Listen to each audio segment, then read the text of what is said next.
अतः आज के स्वाध्याय में, आज मंगलवार का दिन है और आज के दिन हम लोग गुरुदेव के ज्ञान भंडार से मन की प्रचंड शक्ति पुस्तक पढ़ते हैं। पिछले अध्याय में गुरुदेव ने हमें बताया कि अपने मन को अपना मित्र कैसे बनाएं, मन को क्या क्या काम दे दें, और विचार से विचार की रिप्लेसमेंट बताई कि बुरे विचार मन से कब निकलेंगे, जब उनमें कुछ अच्छे विचार डाल दिए जाएंगे। यानी कि मन किस तरह से है, मन YouTube की तरह से काम करता है। एक YouTube देखिए कैसे होती, एक ये वाला YouTube नहीं जो फोन में चलता है, वो वाला YouTube की बात नहीं कर रहे हैं हम लोग। यू शेप की एक ट्यूब जिसका मुंह दोनों तरफ खुला होता है, ठीक है, ऐसे होता है। मान लीजिए उसके अंदर सब कुछ गंदा ही भरा है, उसे मन समझ लीजिए, मन के बुरे विचार समझ लीजिए। अब क्या करेंगे, अच्छे विचारों को उसमें से डालते जाएंगे तो बुरे विचार अपने आप बाहर निकल जाएंगे ना, और अच्छे विचार अपनी जगह बना लेंगे। और फिर क्या होगा, हम अच्छे काम करना शुरू हो जाएंगे, और उससे क्या होगा, उससे मन हमारा मित्र बन जाएगा। मन का रिमोट कंट्रोल हमारे मन का हमारे हाथ में आ जाएगा। अगला आज का टॉपिक है मन शक्तियों का सदुपयोग। आज गुरुदेव हमें क्या बताएंगे, मन की शक्तियों का सदुपयोग कैसे करें। महात्मा गांधी की याद आते ही सहसा उनके शरीर की तस्वीर आंखों में घूमने लगती है।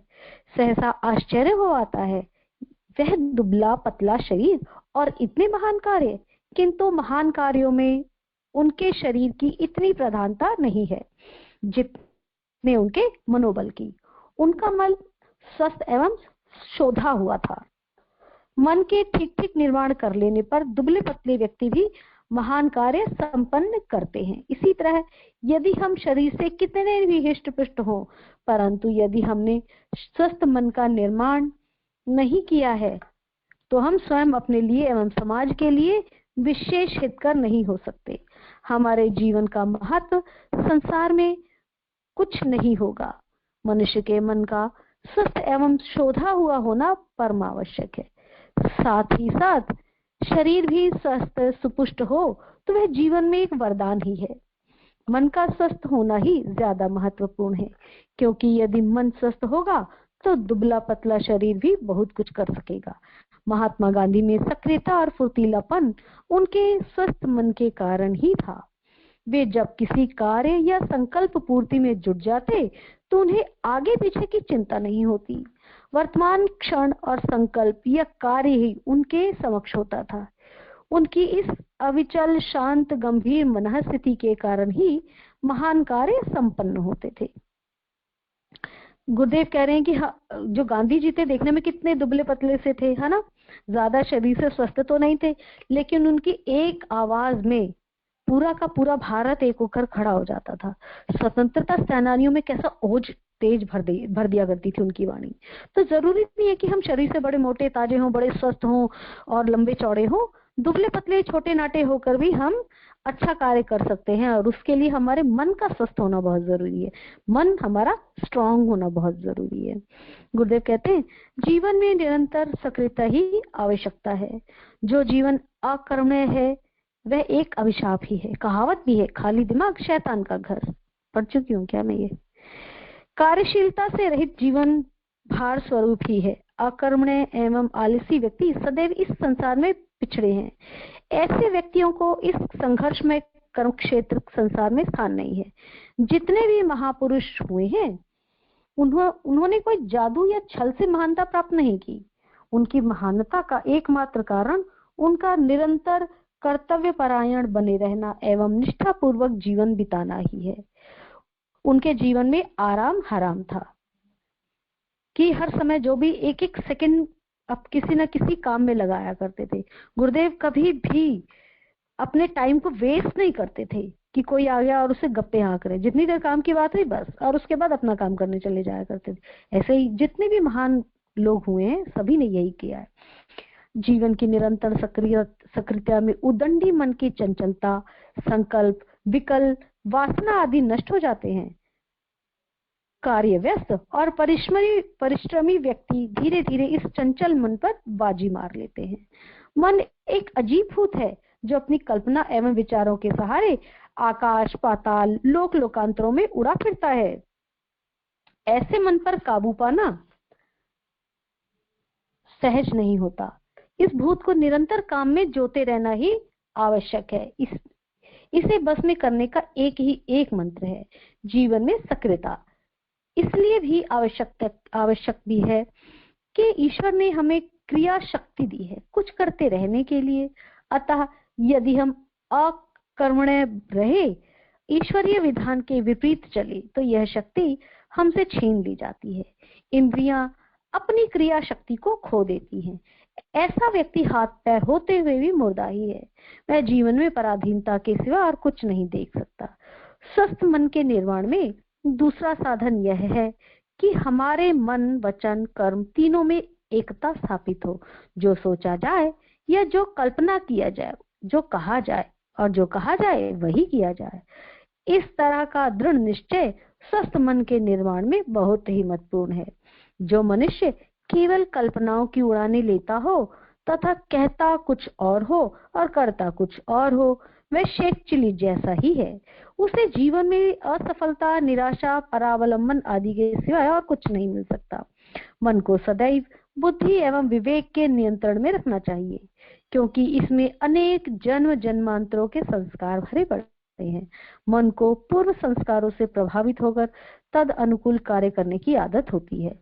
अतः इसे बुद्धि के नियंत्रण में रखकर अनावश्यक तत्वों एवं गलत मार्ग में जाने से बलपूर्वक रोकना चाहिए। इस ओर दी गई तनिक भी ढील बुरे कर्मों की ओर लगने में अधिक प्रोत्साहित करती है। ऐसी ढिलाई एक बड़ी भूल होती है। जो व्यक्ति यह निर्णय कर लेता है कि अभी तो अमुक कार्य कर लो, फिर बाद में इसे नहीं करेंगे, ऐसे व्यक्तियों को मन पछाड़ पछाड़ कर मारता है। मन की आवाज पर अचानक कोई कार्य करने पर उतारू नहीं होना चाहिए। बुद्धि और विवेक से ठीक ठाक निर्णय करके फिर कार्य क्षेत्र में मनोयोग के साथ उतरना चाहिए। मन को स्वस्थ बनाने का एक साधन ईश्वर चिंतन भी है। परमात्मा की खोज में इसे लगा देना ही अधिक महत्वपूर्ण है। संसार के सारे धर्म, कर्म, योग, साधना, उपासना आदि इसी केंद्र पर केंद्रित हैं। शोधी हुई मनाशक्ति स्वयं एक चमत्कार है। स्वस्थ मन वाला व्यक्ति संसार के लिए एक वरदान होता है। वह संसार को कुछ न कुछ देकर ही जाता है, जबकि दूषित मन वाला सृष्टि में विकृति एवं दोष उत्पन्न करके आता है। अतः प्रत्येक व्यक्ति को अपने स्वस्थ एवं सबल मन के निर्माण पर पूरा ध्यान देना चाहिए। गुरुदेव कहते हैं आगे, मनोबल नहीं गिराना चाहिए, साहस प्रदान करें। किसको? अपने मन को। गुरुदेव कहते हैं पौधे को खाद पानी की तरह सींचा जाता है और व्यक्तित्व को प्रोत्साहन से। आत्मगौरव का अनुभव किया जाना चाहिए और कराया जाना चाहिए। गलतियां बताना और सुधारना एक बात है और व्यक्तित्व हेय तथा हीन सिद्ध करना दूसरी। प्रायः लोग एक बड़ी भूल करते हैं कि गलती की भत्सना करते हुए निराकरण की अपेक्षा करते हुए ऐसे कदम उठाते हैं जिन्हें आक्रमण की संज्ञा दी जा सकती है। बच्चों के साथ बड़े कहे जाने वाले अभिभावक लोग भी प्रायः ऐसी ही भूल जान या अनजान में करते रहते हैं, जिससे उनके व्यक्तित्व को भारी आघात पहुंचता है। गुरुदेव क्या कह रहे हैं? गुरुदेव कह रहे हैं कि अपना जो सद्वाक्य है ना गुरुदेव का, किसी को अगर कुछ देना है तो उसे प्रोत्साहन दीजिए, हौसला दीजिए। गुरुदेव यही कह रहे हैं कि जैसे एग्जांपल दिया उन्होंने पौधे को खाद पानी देने का, कि पौधे को कैसे बड़ा किया जा सकता है, उसे खाद पानी से सींचा जा सकता है अच्छी देखभाल के साथ। तो मन की देखभाल कैसे करनी है, व्यक्तित्व का, किसी के व्यक्तित्व का कैसे निखार करना है, उसको प्रोत्साहन देकर। देखिए सब में कुछ ना कुछ अच्छाई और बुराई तो होती है, सब में क्वालिटीज देकर भेजा है भगवान ने। कीचड़ के अंदर इतनी क्वालिटीज हैं कि वो कमल खिला देता है, और कमल की क्वालिटी ये है कि कमल अपने लिए जितने न्यूट्रिएंट्स है ना वो ले लेता है और अपने ऊपर कीचड़ नहीं लगने देता वो। ठीक है, दोनों की क्वालिटीज है कि नहीं है? एक को बहुत गंदा कहा जाता है, एक को बहुत अच्छा कहा जाता है, लेकिन दोनों का साथ हुआ तभी एक दूसरे का जन्म हुआ। कीचड़ का साथ हुआ तभी तो कमल का जन्म हुआ, है ना। तो क्या हुआ? अच्छाई थी ना कि कमल ने क्या किया, कीचड़ की अच्छाइयां ले ली और अपने आप को भगवान के चरणों में समर्पित कर दिया। तो हमारा जीवन भी इसी तरह से होना चाहिए। वो भजन है ना, जो संसार में ऐसे ऐसे रहूं जो जल में कमल का फूल रहे, मेरे सब गुण दोष समर्पित हो भगवती तुम्हारे चरणों में। ये एक भजन है, सभी ने सुना होगा। तो हमें कैसे रहना है? कमल की तरह से रहना है। और अगर देखना है किसी के अंदर, तो जर्नल लोग क्या देखते हैं? बुराइयां ही देखते हैं, कमी देखते हैं। और एक्चुअली जो लोगों की बुराइयां देख रहे होते हैं ना, वो क्या कर रहे होते हैं? वो अपने आप को उनसे बेटर साबित कर रहे होते हैं, अपने अहंकार को पोषित कर रहे होते हैं। किसी भी दूसरे की कमी को सिर्फ इस नजरिए से हम लोगों को देखना चाहिए कि ये मुझ में नहीं आनी चाहिए बस, और उसको देखकर वही छोड़ दीजिए। अपने आप का अपना रियलिटी चेक करिए, मेरे अंदर तो नहीं है, मैं ऐसे कभी नहीं करूंगा, बस अब छोड़ दीजिए। उसका बखान मत करिए यहाँ वहां, और बार बार ये मत बताइए कि ओहो। अपने आप को भी बहुत ज्यादा नहीं बताना कि देखा मेरे अंदर तो ये कमी नहीं, क्या अहंकार भाव आता है। एक्चुअली वो किसको पोसता है? वो अहंकार को पोसता है, दूसरे की कमी। दूसरे की क्वालिटीज अगर देखेंगे ना, तो कहीं ना कहीं से वो क्वालिटीज भी हमारे अंदर आ जाएंगी। और अगर गलतियां ही देखना शुरू करेंगे, तो हो ना हो एक दिन वही गलतियां हम खुद करना शुरू कर देते हैं। ऐसा बहुत प्रैक्टिकली देखा गया है। जो लोग बहुत दूसरे की गलती देखते हैं ना, वो खुद अपने आप को बहुत गंदा कर लेते हैं। इसलिए दूसरे की गलती नहीं देखनी है, हमेशा अपने आप को देखना है, अपनी गलतियां देखनी है और उनमें सुधार करना है। दूसरे के अंदर जो क्वालिटीज है उसको प्रोत्साहित कीजिए ताकि वो यूजफुल बन सके। आगे गुरुदेव कहते हैं, किसी गलती को मूर्खता कहा जा सकता है और सुधारने पर बुद्धिमान कहलाने का रास्ता बनाया जा सकता है, किंतु किसी को मूर्ख, मंदबुद्धि, असभ्य, बेसहूर आदि कहते रहने से अनायास ही बड़ों के उस निर्देश अनुदान को अंतः चेतना स्वीकार करती चली जाती है और क्रमशः हीनता की परत इतनी मजबूत हो जाती है कि बच्चा सचमुच ही मंदबुद्धि, बेसहूर और मूर्ख बन जाता है। व्यक्तित्व की धुरी आत्म मान्यता है। यदि अपने आप को अयोग्य, अभागा, अविकसित और पिछड़ा हुआ मान लिया जाए, तो फिर समझना चाहिए कि उस मान्यता के इर्द गिर्द ही जीवन चक्र घूमता रहेगा। दुर्भाग्यग्रस्ता की स्थिति से मरण पर्यंत पीछा ना छूट सकेगा। गुरुदेव कह रहे हैं, जैसा हम अपने बारे में या दूसरों के बारे में मान्यता बना लेते हैं ना, फिर वैसे ही करते चले जाते हैं। गुरुदेव का वो सदवाक्य है ना, जो जैसा सोचता है करता है, फिर वो वैसा ही बन जाता है। ये यहाँ पर गुरुदेव इसी को बड़ा करके विस्तृत रूप बता रहे हैं उसका। अपने आप को हम जैसी धारणाएं अपने बारे में बना लेते हैं ना कि ये मुझसे होगा ही नहीं, तो वो सच में हम नहीं कर पाते हैं। फिर हम अगर अपने मन को एक कमांड दें, नहीं हमसे हो जाएगा, तो होता क्या है, वो काम भी हमसे बन पड़ता है, हो जाता है। ऐसे बच्चों के बारे में यहाँ गुरुदेव बात कर रहे हैं। गुरुदेव कह रहे हैं कि हम बच्चों को अक्सर बोलते हैं, तेरे से तो होगा ही नहीं, तू कर ही नहीं सकता, है ना। गुस्से में हम लोग पेरेंट्स है ना, पेरेंट्स ही सबसे ज्यादा बोलते हैं। टीचर्स और पेरेंट्स एक्चुअली जो उनको बना रहे होते हैं ना, जो उनके क्रिएटर हैं, जो पीढ़ी को गढ़ रहे हैं जो लोग ना, वही उस पीढ़ी को एक्चुअली कैसे गढ़ देते हैं, उल्टा पुल्टा गढ़ देते हैं। उनकी ये कमांड्स बच्चे के अंदर चली जाती है। इतने सारे बच्चे, 30 से 35 बच्चे होते हैं क्लासरूम के अंदर, और कोई एक बच्चा बड़ा मतलब थोड़ा कम बुद्धि का है, या मान लीजिए उससे कोई गलती हुई है, इतने सारे बच्चों के सामने उसको बोला जाता है। वो सुनते सुनते सोचिए, सबके सामने उसको ह्यूमिलेट किया जा रहा है, उसकी कमी बताई जा रही है, क्या आ जाएगा उसके अंदर? हीन भावना आ जाएगी ना। बच्चे ने अगर गलती कर भी दी है, ठीक है, गुस्सा तो जरूर आया, फिर आप में और उसमें अंतर क्या रह गया? आप कम से कम 30 से 35 साल के, और वो बच्चा अभी 10 से 12 साल का है या 15 साल का है। आप अगर उसमें गलती निकाले चले जा रहे, तो कोई फर्क नहीं रह जाता है फिर आप में और उसमें। 15 साल में, 35 साल में कोई फर्क नहीं रह गया। आप बड़े हैं या आप जतलाइए, जब कोई ना हो तब उसकी गलती बताइए, और उसको ये भी बताइए बेटे सबके सामने इसीलिए नहीं किया कि आप ठीक हो जाओगे, बहुत अच्छे बन सकते हो। अपने बच्चे को भी मैं पेरेंट्स को भी बहुत देखती हूँ, सबके सामने ही बोलना शुरू कर देते हैं। आपको सुधारना ही था बच्चे को, इतनी अपने घर में कर लेते टोका टाकी, सबके सामने टोका टाकी करके उसको कितना बेइज्जत कर देते हैं आप। जो कोई लोग ना दूसरों के सामने अपने बच्चों को सिखाते हैं ना, नहीं ऐसे करो ऐसे, इसका मतलब आप होमवर्क नहीं कर आए हो। आपने अपने घर में अपने बच्चे को नहीं सिखाया, आपको क्लास में ही होमवर्क करना पड़ रहा है। होता है कि नहीं होता? हम जब होमवर्क करके नहीं जाते तो क्लास में बैठकर करना पड़ता है। होता क्या है, आपका क्लास वर्क भी छूट जाता है। तो इसलिए क्या करना है, अपना होमवर्क अपने घर से कर चले। मैं उन पेरेंट्स को बोल रही हूँ जो दूसरों के सामने अपने बच्चों की कमियां निकालते हैं, या उनके सामने ठीक कर, नहीं बेटे ऐसे करो, है ना। इतना सिखा करके अपने घर में इतना ट्रेंड करिए बच्चे को, बाहर आपको कुछ बोलने की जरूरत ना पड़े, आपकी आंख का इशारा ही काफी हो। ऐसे करना चाहिए ताकि बच्चे को बिल्कुल बेइज्जती महसूस ना हो। फिर क्या होगा, हीन भावना आ जाएगी, वो दूसरे को फेस करना ही बंद कर देगा। नहीं, उसको हमेशा हमेशा पॉजिटिव वाइब्स दीजिए, हमेशा अफर्मेशन दीजिए। नहीं, तुम कर सकते हो भाई, तुम्हारे अंदर इतना पोटेंशियल है और तुम कर सकते हो, है ना। जो नहीं कर सकता उसको नहीं बोलिए बार बार।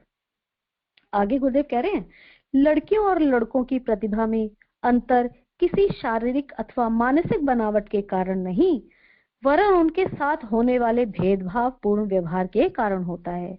बेटे को अधिक लाड प्यार और अधिक सुविधा साधन मिलते हैं और बेटी को डांट डपट उपेक्षा अवज्ञा, फलतः लड़की का अंतःकरण यह स्वीकार करता चला जाता है कि वह वस्तुतः हेय और हीन है। यह इस हेय मान्यता के कारण वह आजीवन डरी सहमी सकुची और पिछड़ी स्थिति में रहती है। यह कुसंस्कार बहुत प्रयत्न करने पर भी निकलते नहीं। अधिक प्रयत्न किया जाए तो वे उद्दत प्रदर्शन या उच्छृंखल व्यवहार में फूट पड़ते हैं।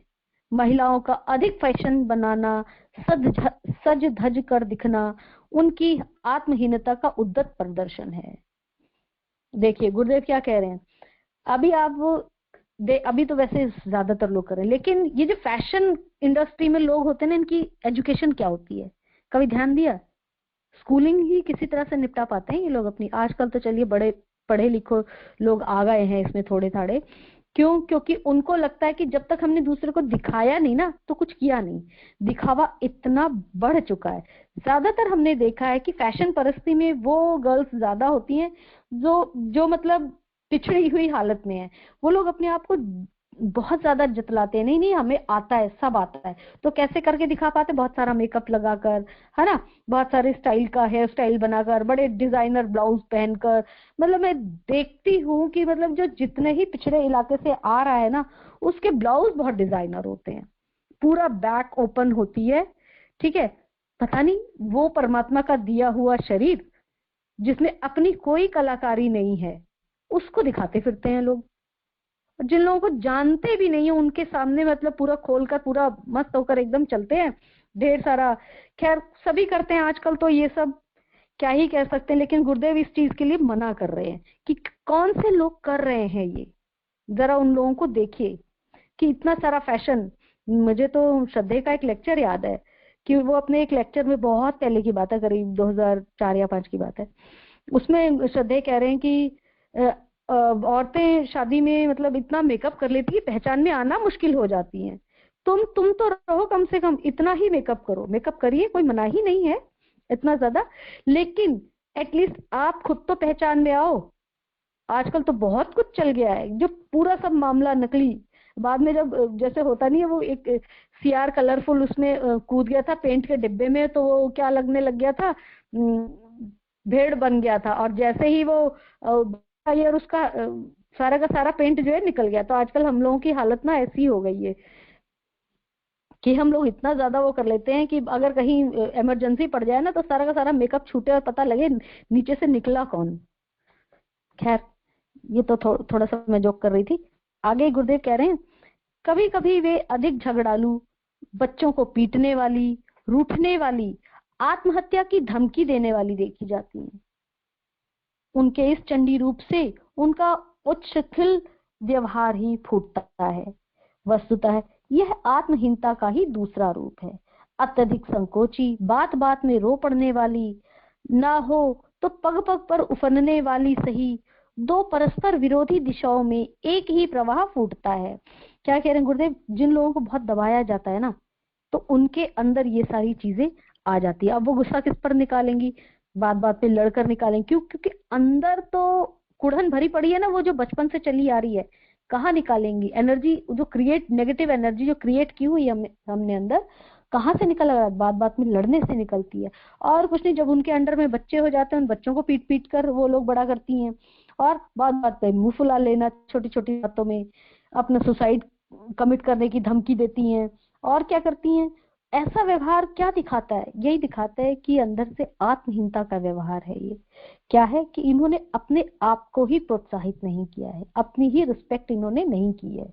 ठीक है, तो गुरुदेव क्या कह रहे हैं, ये उन्हीं लोगों में होता है जिन्हें बहुत ज्यादा दबा छुपा कर रखा गया हो।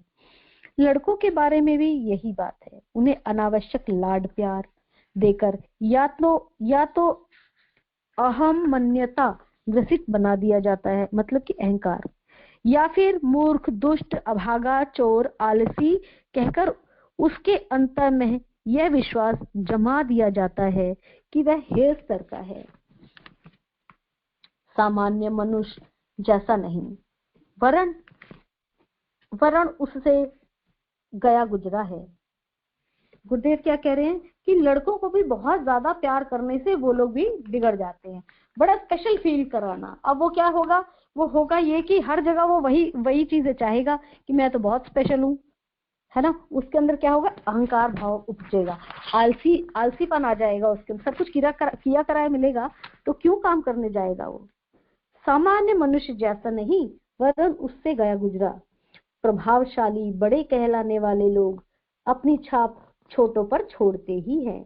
बालक अपनी हीनता स्वीकार करता चला जाता है और बड़े होने पर या तो कायर, आलसी, चोर, मंदबुद्धि रह जाता है, या फिर दुष्ट दुर्गुणी बनकर उद्दत पाप करता हुआ दृष्टिगोचर होता है।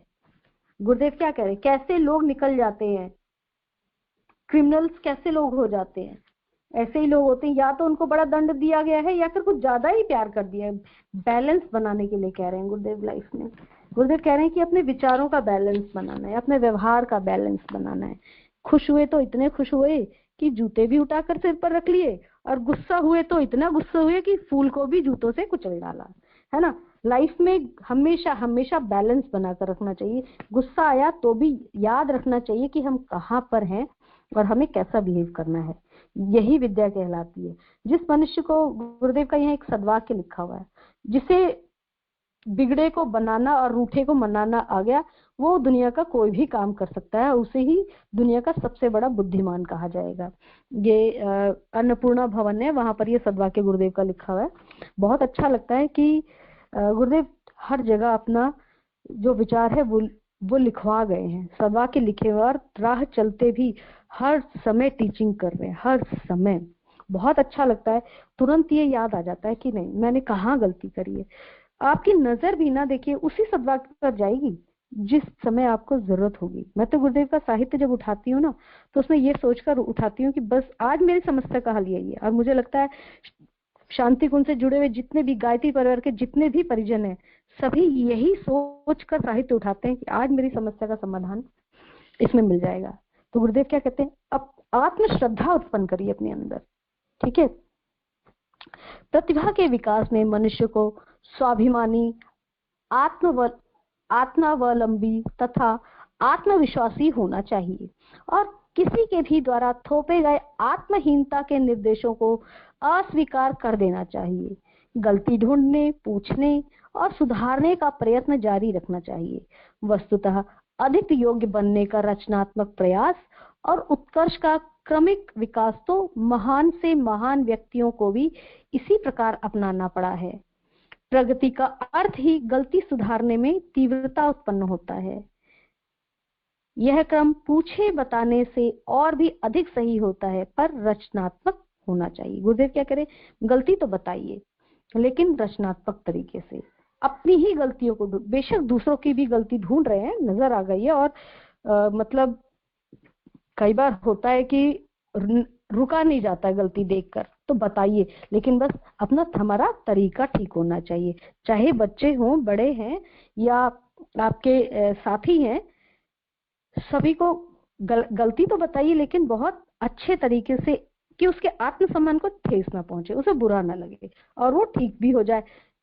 अच्छे से प्रोत्साहन देकर, नहीं ये ऐसे नहीं ऐसे होता ना तो शायद और अच्छा होता, कुछ भी कहकर आप जो आपसे ठीक बन पड़े। गुरुदेव इसी को क्या कह रहे हैं, रचनात्मक होना चाहिए, ऐसे किसी की गलती को ठीक किया जाना चाहिए। आई थिंक टाइम हो रहा है मिकू दीदी,